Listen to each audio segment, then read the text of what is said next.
Hello everyone, welcome to SS Odia tutorial.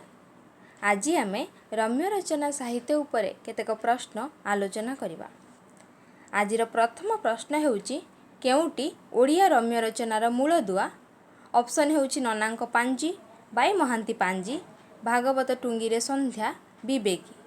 सठिक उत्तर हेउची राधानाथ रायଙ୍କ रचित विवेकी। यह 1873 रे उत्कल दर्पण रे प्रकाशित। ननांक पांजीर रचयिता होउछन्ति फकीर मोहन सेनापति, बाई महांती पांजी गोपालचंद्र प्रहराजଙ୍କ रचना, भागवत टुंगीरे संध्या मध्य गोपालचंद्र प्रहराजଙ୍କ रचना। नेक्स्ट क्वेश्चन, चेतन चिंतार रचयिता किए? ऑप्शन हेउछि गोलोक बिहारी धळ, सुरेंद्र महांती, शशिभूषण राय, गोकुलानंद महापात्र। सठिक उत्तर हेउछि शशिभूषण राय।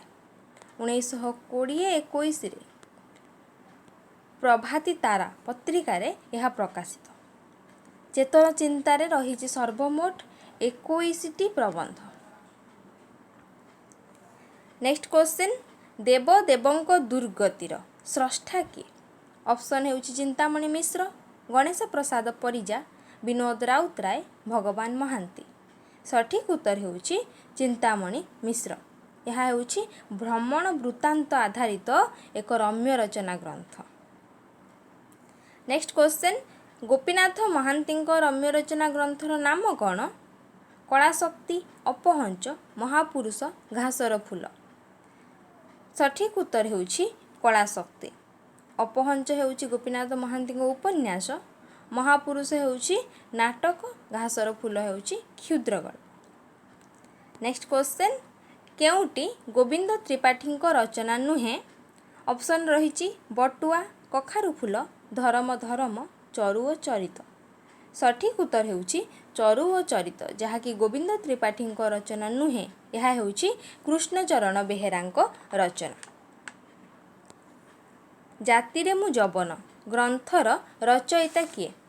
ऑप्शन रहिछि नित्यानंद महापात्र, चित्तरंजन दास, बामाचरण मित्र, महापात्र नीलमणि साहू। सठिक उत्तर चित्तरंजन दास।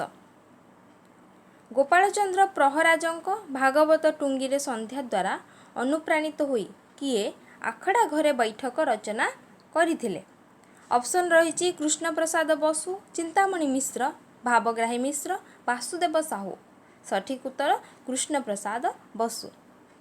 केउटी नीलकंठ दासଙ୍କ रचना नुहे? ऑप्शन हेउछि मो निश, अछुओ हेबु, सावधान भाई सावधान, यौवनर प्रस्ताव और प्रतिष्ठा। सठिक उत्तर हेउछि सावधान भाई सावधान, जहाँकि नीलकंठ दासଙ୍କ रचना नुहे, यह हेउछि गोविंद त्रिपाठीଙ୍କ रचना। भिन्न दृष्टि रम्य रचना पुस्तकर रचयिता किए? ऑप्शन हेउछि अरविंद पट्टनायक, विचित्रानंद कर, गुरुप्रसाद महांती, भगवान पंडा। सठिक उत्तर विचित्रानंद कर।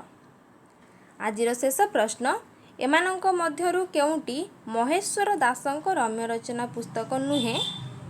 ऑप्शन हेउछि अतीतर छाई, अतएव, अन्य उपाय, पत्र और प्रतिमा।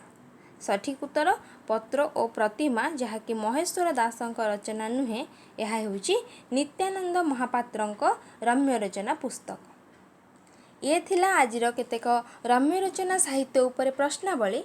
जदि आपण मानंको आजिर आलोचना भल लगी थाए ताहले निश्चय लाइक करंतु, निज सांगसाथी मानक सह शेयर करंतु एवं चैनल टी को सब्सक्राइब करंतु, जहा फलरे कि प्रतिटी वीडियोर नोटिफिकेशन आपण माने यथाशीघ्र पाई परिबे। Thank you.